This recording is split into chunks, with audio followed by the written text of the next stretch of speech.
السلام علیکم ناظرین، میں ہوں لطل چودھری اور آپ دیکھ رہے ہیں میرا آفیشیل چینل۔ ناظرین میرے ساتھ اس وقت موجود ہیں جاوید اقبال صاحب، جو کہ بڑی نامور شخصیت ہیں، بڑے ڈاؤن ٹو ارتھ ہیں۔ ہماری ایک کال پہ انہوں نے ہمیں فوراً سے وقت دے دیا، حالانکہ بڑا مشکل وقت ان کے اوپر گزرا ہے، کیونکہ جب بھی وہ قانونی کارروائی کے لیے جاتے ہیں تو رستے میں روڑے اٹکانے کی بجائے پہاڑ کھڑے کر دیے جاتے ہیں۔ خاص طور پہ جب انہوں نے صنم جاوید خان صاحبہ کے ڈاکومنٹیشن کروائی آر آفس کے اندر، وہ جو بھونڈے قسم کے اعتراضات لگائے جا رہے ہیں، اور لگانے والے بھی اپنی عقل کی پتہ نہیں کس محور کے اندر وہ محصور ہیں کہ ان کو پتہ ہی نہیں ہے جس بندے نے اعتراضات لگائے 8، اس کو کسی ایک اعتراض کا نہیں پتا، اس کو کسی حلقے کا نہیں پتا۔ اس سلسلے میں ہم بات کرتے ہیں جاوید خان صاحب سے۔ السلام علیکم سر۔ وعلیکم السلام، خیریت سے ہو؟ الحمد للہ سر۔ سر پہلے تو میں بے حد مشکور ہوں، آپ نے اپنا قیمتی وقت دیا۔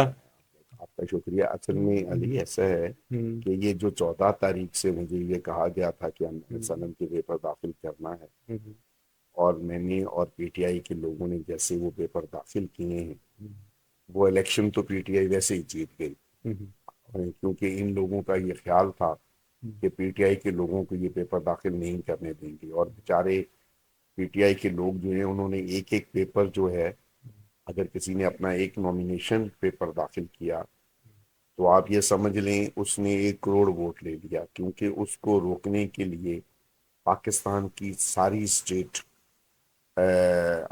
حرکت عمل میں تھی، اور وہ اس کو روک رہی تھی کہ وہ پریزائڈنگ آفیسر کے دفتر میں اپنے پیپر داخل نہ کر سکے۔ اور جب مجھے یہ کہا گیا کہ جی صنم کے پیپر داخل ہونے ہیں، تو میں نے بھی وہ تمام جو مشکلات ہیں، تمام ہرڈلس کو کراس کیا، اور تمام جو قانونی طریقے تھے ان کو بھی اختیار کیا، اور کر کے اس کے پیپر داخل کروائے۔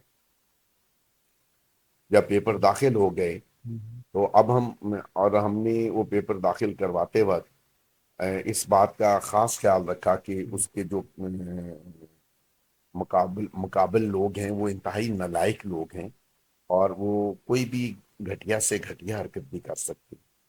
اس لیے ہم نے جو بھی فگرز اس میں ڈالے ریکارڈ میں، وہ تھے جو ہم نے گورنمنٹ کی جو ویب سائٹس ہیں، ایف بی آر کی ویب سائٹس، کیونکہ وہ 8 مہینے سے وہ جیل میں ہے، اس عرصے میں 3 دفعہ اس کے گھر یا 4 دفعہ اس کے گھر میں ملک کی سیکیورٹی کے لوگوں نے ڈکیٹی کی ہے، مطلب وہ اس کے گھر کوئی اس کا خامن پچھلے 6 مہینے سے جیل میں ہے، اور بچے ہمارے پاس ہیں، اور وہ گھر بند ہے اس کے، اور کوئی بھی جو ان لاز میں ہیں وہ بھی یہاں نہیں ہوتے، تو ان کے گھر میں داخل ہو کے انہوں نے ایک ایک چیز لوٹی ہے۔ ڈاکو بھی ایسے نہیں لوٹتے جیسے انہوں نے لوٹا، لیکن ہم نے پھر بھی اس سے جا کے بات کی، اس کے پن کوڈز لیے، اس کے ٹیکس کنسلٹنٹس کے پاس گئے، ڈاکومنٹ فل کیے، جمع کروائے۔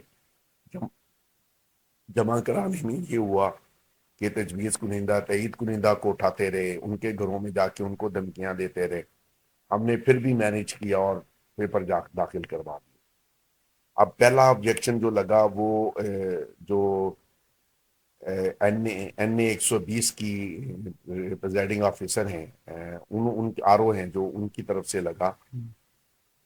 میں نے ان سے کہا کہ یہ جی مجھے یہ جو آپ نے اس کی جو پراپرٹی ہے، اس کی جو ڈیٹیل دی ہے، اس پہ یہ اتنی اماؤنٹ ہے، یہ آپ مجھے ٹیکس ریٹرن سے ثابت کر کے بتائیں۔ اچھا۔ میں نے کہا ابھی بھی میں نے اس کے ساتھ ٹیکس ریٹرن کی کاپی لگائی ہے، دس از یور ڈیوٹی، آپ جاؤ ویب سائٹ پر، آپ نے یہ ثابت کرنا ہے کہ ہم نے ویب سائٹ پہ کوئی غلط انفارمیشن دی ہے۔ ہم نے جو گورنمنٹ آف پاکستان کو ٹیکس سے ریلیٹڈ انفارمیشنز دی ہیں، اس میں اور ہمارا جو فارم ہے اس میں کوئی فرق ہے، یا ہم نے اپنی آمدن آپ سے چھپائی ہے، یا ہم نے کنسیو کیا ہے۔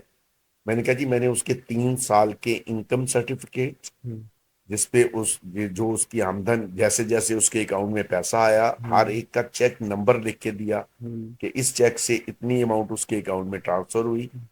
فرض کریں اس کا 2021 میں اگر اس کے اکاؤنٹ میں 60 لاکھ روپیہ سالانہ ٹرانسفر ہوا ہے، تو اس کے اوپر جو ٹیکس کٹا ہے وہ بھی میں نے آگے آپ کو فگر دی ہے، اور اس کا ٹیکس سرٹیفکیٹ بھی ساتھ دیا، اور ایف بی آر کی رپورٹ بھی ساتھ دی ہے کہ جی یہاں یہ ٹیکس جمع ہو گیا ہے، یہ ہو گیا ہے، اور گولڈ کی قیمت جو اس کے پاس ہے وہ دی ہے، اور جو کیش ان ہینڈ اور جو بینکس میں اس کے کیش پڑا ہے وہ ساری آپ کو ڈیٹیل دی ہے. یہ تو آپ نے ثابت کرنا ہے کہ میں نے کوئی انفارمیشن جو آپ اپنے سورسز سے لے سکتے ہو وہ لی ہے اور اس میں اور میرے پرووائڈ کی ہوئی انفارمیشن میں آپ کو کوئی ڈفرینس نظر آیا. تو نہیں آپ مجھے ٹوٹل کر کے دیں. آپ اپنے ٹیکس کنسلٹنٹ کو بنوائیں. میں کہ اوکے میں کل آپ بلا لیتا ہوں. ظاہر ہے ہم ایک لیگلی ایک بندے کو یا ایک بندی کو ایک پاور ڈیلیگیٹ کی گئی ہے اور وہ اس کو مس یوز کر رہی ہے, تو اب ہم اس کے ساتھ وہاں پہ فزیکل لڑائی تو نہیں کر سکتے. ہاں میں نے اپنے ٹیکس کنسلٹنٹ کو بلایا, ہم لوگ گئے, انہوں نے کچھ بھی نہیں کرنا تھا. وہ ہمیں بلا کے کہتی ہیں جی ہاں میں نے دیکھ لیا سارا فارم بالکل ٹھیک ہے اور وہ ٹیلی ہو گیا, میں نے چیک کر لی. میں کہتی اچھا پھر ٹھیک ہے, آپ نے اگر کر لیا 120 کا آپ کے سارے آپ کی سیٹسفیکشن ہو گئی ہے تو آپ مجھے آپ مجھے دے دیں, اپنا فیصلہ دے دیں کہ آپ نے ایکسیپٹ کر لیا ہے اس کا 120 کا فارم. مجھے آپ نے جو ایکسیپٹنس لیٹر دینا ہے وہ مجھے ایشو کریں. تو کہتی ہیں کہ شام کو لسٹ لگ جائے گی. لیکن وہ کنٹینیوسلی کسی اور کے ساتھ انفارم کر رہی تھی میسیجز کے تھرو, اور وہ دڑا دڑ بتا رہی تھی دوسری طرح سے ٹک ٹک ٹک ٹک میسیج ادھر سے بھی جا رہے تھے. اب مجھے نہیں پتا, کراس کنورسیشن چل رہی تھی بیہائنڈ دا سین چل رہی تھی, اور وہ کون تھا مجھے نہیں معلوم. however کافی دیر ضائع کرنے کے بعد سڈنلی ہمیں ٹیلی فون آتا ہے کہ جی صنم کو, جو کہ ہائی کورٹ کے آرڈر سے ایک دن پہلے اس کا ڈیٹینشن آرڈر گورنمنٹ واپس لیتی ہے, کیونکہ جسٹس باقر نقوی صاحب جو ہیں وہ گورنمنٹ کو کہتے ہیں کہ جی آپ نے بہت کر لیا, بہت ہو گیا, مجھے 30 دن کے لیے آپ نے نظر بند کیا ہوا ہے, 27 دن ہو گئے ہیں, میں آپ سے جواب مانگ رہا ہوں کہ کیوں نظر بند کیا ہوا ہے, آپ مجھے بھی نہیں دے رہے ہیں 27 دن سے جواب. اگر آج آپ فیصلہ نہیں کریں گے تو میں خود فیصلہ کروں گا, اور اگر میں فیصلہ کروں گا تو پھر آپ کو بہت سی باتوں کا جواب دینا پڑے گا. ظاہر ہے ہائی کورٹ کے موڈ کو دیکھتے ہوئے یہ لوگ بھاگے ہیں وہاں سے ٹائم لے کے کہ جی آج ہی ہم فیصلہ کرتے ہیں. پھر یہ گئے ہیں, انہوں نے اپنا وہ جو ڈی سی کا آرڈر تھا اس کو واپس لے لیا ہے ڈیٹینشن کا. جی ہاں اس کو واپس لیا, تو وہ ظاہر ہے اس کے بعد اس پہ کوئی اور کیس نہیں تھا.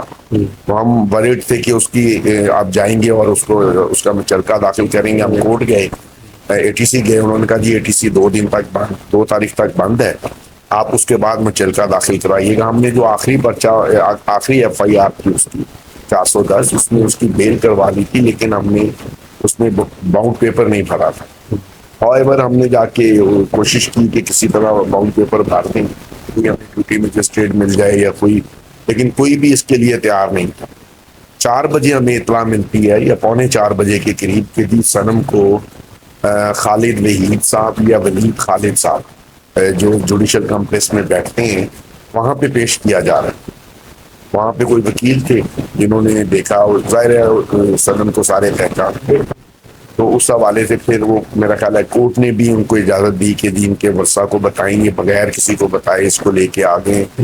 سردی کے دنوں میں اس کے پاس پہننے کے جو اس نے باریک سے کپڑے جو جیل میں پہنتے ہیں عام حالت میں, ان کپڑوں میں تھی.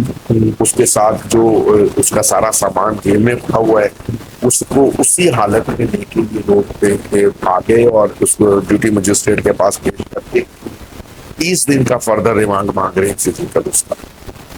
تاکہ ہم کسی عدالت کو یہ خوف نہیں آ رہا, کسی مجسٹریٹ کو یہ خوف نہیں آ رہا کہ ایک عورت کو آپ نے 8 مہینے سے تقریباً 7 مہینے 21-22 دن سے گرفتار کیا ہوا ہے. کسی ملزم کا ایک دفعہ فزیکل ریمانڈ ہونے کے بعد آپ اس کو دوبارہ ریمانڈ نہیں دے سکتے. آپ اس کو 7 پرچوں میں سے 6 پرچوں میں آپ نے اس کا بار بار فزیکل ریمانڈ دیا. اب وہ جو 8 مہینے ہیں اس میں سے کم از کم 2 مہینے وہ فزیکل ریمانڈ پہ رہی ہے. ایک سوئی تک آپ اس سے برآمد نہیں کر سکے. آپ اس کے اوپر جعلی ایلیگیشنز لگاتے ہو, خود ہی کیس بناتے ہو, خود ہی مدعی بن جاتے ہو. کبھی اس کو جناح ہاؤس کہتے ہو, کبھی اس کو کور کمانڈر ہاؤس کہتے ہو. اگر وہ کور کمانڈر ہاؤس ہے تو کور کمانڈر صاحب کیوں اس کے مدعی نہیں ہیں, ان کے لوگ کیوں اس کے اوپر گواہ نہیں ہیں, پولیس ہی کیوں گواہ ہے, پولیس ہی کیوں مدعی ہے, پولیس ہی کیوں پراسیکیوشن کر رہی ہے. کوئی حال نہیں ہے. ملک کے آئین کا ناس مار دیا ہے انہوں نے. عدالتیں بیچاری جو ہیں بالکل پیرالائزڈ ہوئی ہیں, نہ وہ ہائی کورٹ کو کسی کھاتے میں رکھتے ہیں، جس کو دل کر رہے ہیں وہ اس طرح تو بنانا اسٹیٹ میں بھی نہیں ہوتا ایسے ہی ہے سر. کہ آپ ہائی کورٹ آرڈر دے رہی ہے اور سپریم کورٹ آرڈر دے رہی ہے، آپ باہر آ کے بندے کو اٹھا لیتے ہیں، دھکے مارتے ہیں، اس کو اٹھا کے دوسرے پرچے میں اس سے دوسرے پرچے میں ڈالتے ہیں، اور اس سے پہلے آپ ہائی کورٹ میں لکھ کے دے کے آتے ہیں اسلام آباد ہائی کورٹ میں کہ اس کے اوپر کوئی پرچہ کوئی نہیں ہے. بچہ نہیں ہے. صنم کے کیس میں 2 دفعہ آئی جی جو ہے وہ لکھ کے دے چکا ہے. پہلی ہم اس پہ کنڈیمپٹ آف کورٹ میں چل رہے ہیں، پہلے اس نے لکھ کے دیا کہ اس پہ 2 پرچے ہیں، پھر 2 سے وہ 4 ہو گئے، 4 سے اب وہ پھر جب 4 ہو گئے پھر ہم نے کنڈیمپٹ لکھ کے دیا. اس کے بعد ان کی وہ شرم ہی ختم ہو گئی ہے، یعنی وہ بے شرمی کی ساری لمٹس کراس کر گئے ہیں. اب ان کا جب دل کرتا ہے وہ ایسے پاکستان کے شہریوں کو ڈیل کر رہے ہیں جیسے کوئی غلام اپنے غلاموں کو ڈیل کرتا ہے. تو اس کا نتیجہ اچھا نہیں نکلے گا. اب جو لوگ اس سارے عمل کو دیکھ رہے ہیں، جب ان کو یہ نظر آئے گا کہ ملک میں کوئی قانون نہیں ہے، ملک میں کوئی آئین نہیں ہے، تو پھر طاقت جو ہے وہ اپنے جو حق ہیں وہ اس کو حاصل کرنے کے لیے جدوجہد کرے گا، یا کمزور بھی ہوگا تو وہ جدوجہد کرے گا، اور وہ جدوجہد جو ہے وہ انلیگل ہوگی. جب اس کو پتہ ہے کہ قانون کی کتاب کی کوئی ویلیو نہیں ہے تو پھر وہ تشدد کے راستے پہ جائے گا، اور اسٹیٹ ان کو خود بھیج رہی ہے تشدد کے راستے پہ. ان کو خود سمجھ نہیں آ رہی کہ یہ لوگ کیا کرنا چاہ رہے ہیں. سر آپ خود منجو سیاستدان ہیں، اور آپ پیپلز پارٹی کے اس وقت لاہور کے کامیاب